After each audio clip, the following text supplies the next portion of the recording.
નમસ્કાર મિત્રો, આપણે અત્યારે શિક્ષણ સપ્તાહ ઉજવી રહ્યા છીએ.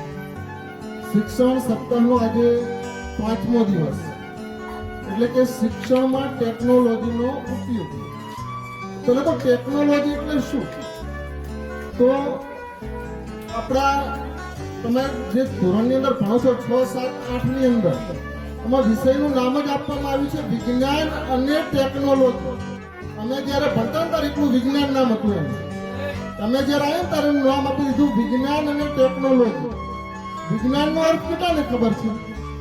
વિજ્ઞાન એટલે શું? વિજ્ઞાન એટલે શું? વિજ્ઞાન એટલે વિશિષ્ટ જ્ઞાન. વિજ્ઞાન એટલે વિશિષ્ટ જ્ઞાન. તો આ વિશિષ્ટ જ્ઞાનનો ઉપયોગ કરી અને જે નવા સાધનો વિકસાવવામાં આવે છે કે જેના દ્વારા આપણે આપણું કામ સરળ બનાવી શકીએ, અને આ જે જ્ઞાન દ્વારા જે બનેલા સાધનો એટલે ટેકનોલોજીના સાધનો, અને જેના દ્વારા આપણે આપણું રોજબરોજનું કામ સરળ બનાવી શકીએ છીએ અને રસપ્રદ બનાવી શકીએ છીએ. આજનો વિષય છે શિક્ષણમાં ટેકનોલોજી. તો શિક્ષણમાં આવા સાધનોનો ઉપયોગ કરી અને તમને કઈ રીતે સરળતાથી સમજાઈ શકાય, તો આવા અલગ અલગ સાધનો છે. કોમ્પ્યુટર નહીં તો હમણાં આવ્યું, એ પહેલા જે સાધનો હતા તેમાં આપણે 3 પ્રકારના સાધનો હોય છે. એક દ્રશ્ય સાધનો, શ્રાવ્ય અને દ્રશ્ય શ્રાવ્ય. દ્રશ્ય એટલે કે માત્ર જોઈ જ શકાય. પહેલા આટલી બધી ટેકનોલોજી નથી, એટલે માત્ર જોઈ શકાય એવા સાધનો, એમાંથી અવાજ ના આવે. પછી એટલા સાંભળી શકાય એવા સાધનો, દાખલા તરીકે રેડિયો, તો માત્ર સાંભળી શકાય, એમાં જોઈ ના શકાય. અને પછી સાધનો એમાં બંનેનો ઉમેરો થયો એટલે એને નામ આપ્યું દ્રશ્ય શ્રાવ્ય સાધનો. અને આ બધા સાધનોનો ઉપયોગ એટલે કે ટેકનોલોજીનો ઉપયોગ આપણે શિક્ષણમાં કરી અને શિક્ષણ તમને રસપ્રદ બનાવી શકાય, તમને સરળતાથી સમજાઈ શકાય, એ માટે એનો ઉપયોગ કરવામાં આવે છે. તો આવા ઘણા બધા સાધનો છે. અને 21મી સદીની અંદર તો ઢગલો સાધનોનો થઈ ગયા છે ટેકનોલોજી, કે જેનો આપણે શિક્ષણમાં તમે બધા આપણે રેગ્યુલર ઉપયોગ કરીએ જ છીએ. દાખલા તરીકે યુટ્યુબ આપણે બધા ઉપયોગ કરીએ જ છીએ ને, તો એ ટેકનોલોજી જ છે. પેન ડ્રાઈવ, બરાબર, પછી ટીવી, રેડિયો, હેડફોન, પ્રોજેક્ટર, આ બધા સાધનો જે છે ટેકનોલોજીના સાધનો છે. અને આ સાધનોનો ઉપયોગ કરવાથી શિક્ષણ રસપ્રદ બને છે. એવું કહેવાય કે સાંભળ્યા કરતા જોયેલું વધારે યાદ. એટલે તમને ટીવીમાં બતાવવામાં આવે છે, બરાબર, એટલે કે તમે લાંબા સમય સુધી યાદ રાખી શકો. અને આ રીતે તમને જ્ઞાન આપવામાં આવે છે. આપણા સપ્તાહ ઉજવી રહ્યા છીએ, શેના અંતર્ગત ઉજવી રહ્યા છે? કેટલાને ખબર છે? ઉજવી રહ્યા છીએ એટલે 4 વર્ષ પૂરા થયા. આપણે નવી રાષ્ટ્રીય શિક્ષણ નીતિ આવી. રાષ્ટ્રીય શિક્ષણ નીતિ 2020 નામ આપ્યું છે એમ. તો રાષ્ટ્રીય શિક્ષણ નીતિ 2020 એના 4 વર્ષ પૂરા થયા.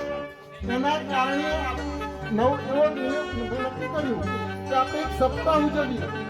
અને NEP 2020 નો મુખ્ય ઉદ્દેશ છે કે બાળકનો સર્વાંગી વિકાસ કરો, બાળક બધી રીતે તૈયાર હોય.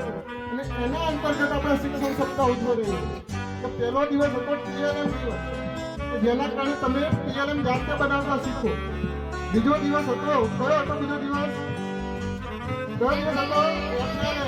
કે જે બાળકો આપણા વાંચન લેખનમાં નબળા છે તે કઈ રીતે શીખે વાંચતા લખતા, અને એમને કઈ રીતે શિક્ષણમાં રસ પડે. બીજો દિવસ હતો આપણો રમત દિવસ, બરાબર, જો કે તમારા જે શારીરિક અંગો છે એનો વિકાસ થાય. ચોથો દિવસ હતો સાંસ્કૃતિક દિવસ, જેના અંતર્ગત તમે આપણી સંસ્કૃતિથી પરિચિત છો, તમારી અંદર કલાનો વિકાસ થાય. અને 5મો દિવસ છે ટેકનોલોજી, જેનો અંદર આપણે શિક્ષણમાં ટેકનોલોજીનો ઉપયોગ કરી અને કઈ રીતે આપણે આપણો વિકાસ કરી શકીએ, કઈ રીતે આપણે બીજા કરતા અલગ બની શકીએ, તો એ માટેનો દિવસ છે. તો આજે તમને વિવિધ એપ્લિકેશનો, વિવિધ સાધનોનો ઉપયોગ આજે સમજાવવામાં આવશે. આપણે શરૂઆત કરીએ છીએ અને ક્વિઝ. અહીંયા આગળ જેને લગભગ બધાને સમજાવી દીધેલું હશે. અહીંયા એક ક્વિઝ તમારી ડિસ્પ્લે સામે આવશે અને આપણે ક્વિઝ રમાડવાની છે. સામે મોબાઈલ એનો જવાબ આપવામાં આવશે. તમને અહીંયા કોનો જવાબ સાચો છે એ અહીંયા ડિસ્પ્લે ઉપર જોવા મળશે. તો આપણે ક્વિઝ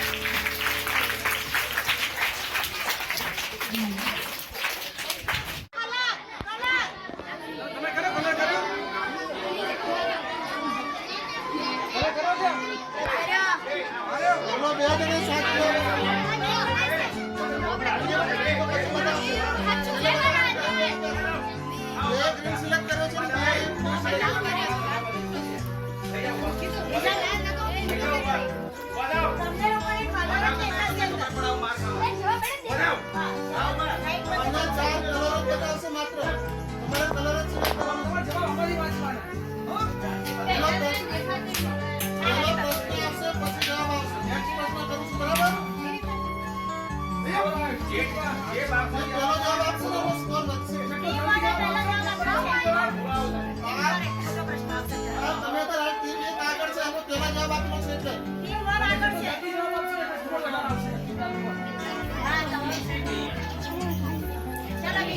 બીજો પ્રશ્ન આવી ગયા છે નોકરીના. આમાં જોવા ઉપર આવી જશે. સ્કોર વધતો હશે. જવાબ કલર સિલેક્ટ કરો.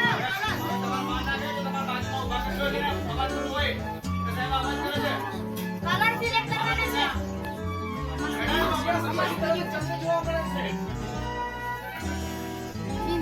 ચલો ત્રણ જણે પૂરો જવાબ આપ્યો છે. એક જણે બીજો જવાબ આપ્યો છે. આપણે જોઈએ. ચલો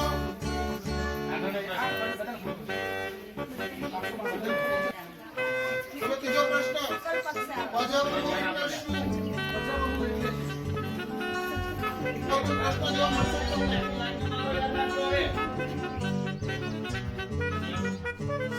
કલર જ જોવાનો છે.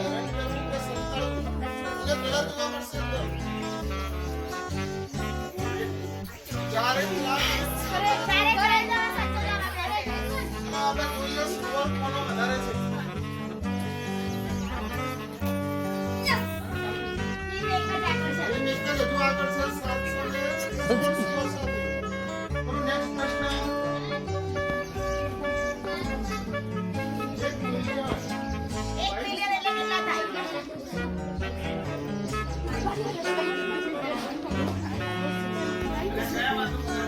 જે ઝડપી જવાબ આપે ને એ લોકોને મીડીને એ ફેક્ટરી જશે. અને ચારે ચાર જવાબ સાચો જવાબ આપ્યો.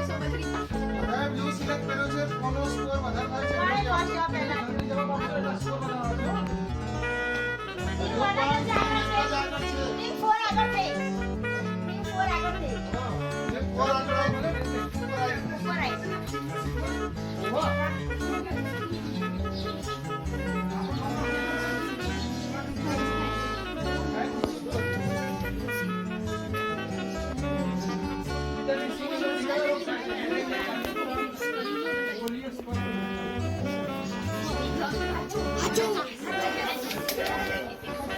ત્રણ જણાએ સાચો જવાબ આપ્યો છે. ત્રણ ટીમે સાચો જવાબ આપ્યો છે. જો રોહિતભાઈ કહે છે. ચલો આપણે સ્કોર જોઈ લઈએ.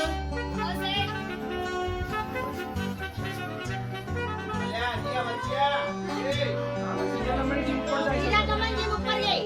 જો આ પાઈ ટીમ જો એક ટીમ બતાવશે, જે ટીમ અપાવશે ને એમ બતાવશે.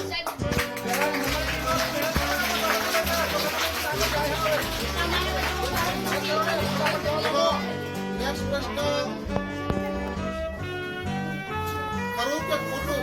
બે જ કલર બતાવશે એમાં. દેશ કલર માં ગ્રાસમાં સેલ્યુલોઝ આવેલું હોય છે. બ્લુ કે ફાસ્ટ. ચારે ચારે સાચો જવાબ. ચલો આપણે સ્કોર જોઈ લઈએ.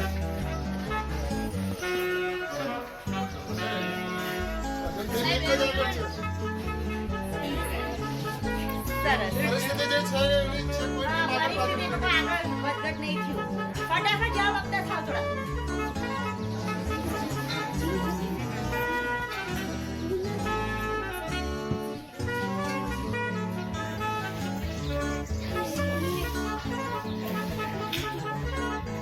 અને ચારે ચારે લગભગ ખોટા જવાબ આપ્યા. ખોટા ચારે ચારે ખોટા. ચલો નેક્સ્ટ પ્રશ્ન આપણે જોઈએ. સાપને કેટલા પગ હોય છે? એ બોલવાનું મારે ચારનો સાચો જવાબ છે. અને અત્યારે વિન કરી રહી છે ટીમ એક જ, હજુ તો આગળ જ છે. 1 મીટર બરાબર ખાલી જગ્યા મિલીમીટર.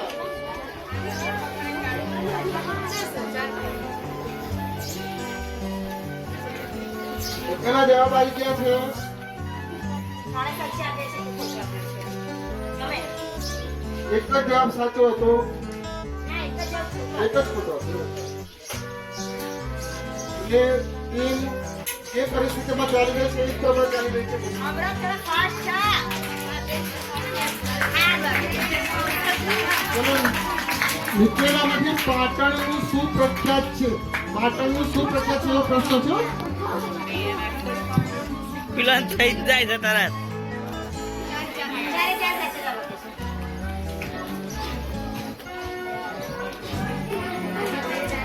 હજુ પણ ટીમ 1 જ લીડ કરી રહી છે. Next question. રાજા સિદ્ધરાજ જયસિંહનો જન્મ પાલનપુરમાં થયો હતો, સાચું કે ખોટું? સાડે 4 જેણે ખોટા જવાબ આપ્યો છે. એક જણે કદાચ સાચો જવાબ આપ્યો તો ટીમ આગળ જતી રહો. 4 નંબર આ બે પ્રશ્નો રહ્યા છે.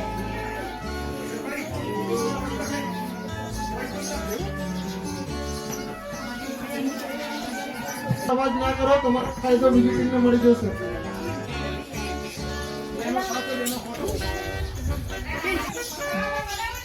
ચલો આપણે જોઈ લઈએ સ્કોર. 14,515 પોઈન્ટ સાથે ટીમ 1 લીડ કરી રહી છે હજુ પણ. લાસ્ટ પ્રશ્ન. ચલો છેલ્લો પ્રશ્ન. બનાસકાંઠાના ઢીમા ગામ ખાતે કયા ભગવાનનું પ્રખ્યાત મંદિર આવેલું છે? એકદમ તમારી કસોટી કરે એવો પ્રશ્ન મૂક્યો છે મેં હાથે કરીને.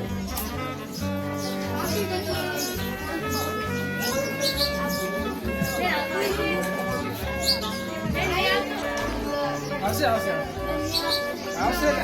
આવ્યો. બધા બનાસકાંઠા નીચેના લીધા છે. એક જ ટીમનો જવાબ હજુ અહીંયા આવ્યો છે. 3 જણનો જવાબ કેવો છે? ટાઈમ પૂરો થઈ ગયો છે. હા, ટાઈમ પૂરો થઈ ગયો. કેમ કે એક જ મિનિટ મળે છે તમને એક પ્રશ્નનો જવાબ આપવા માટે.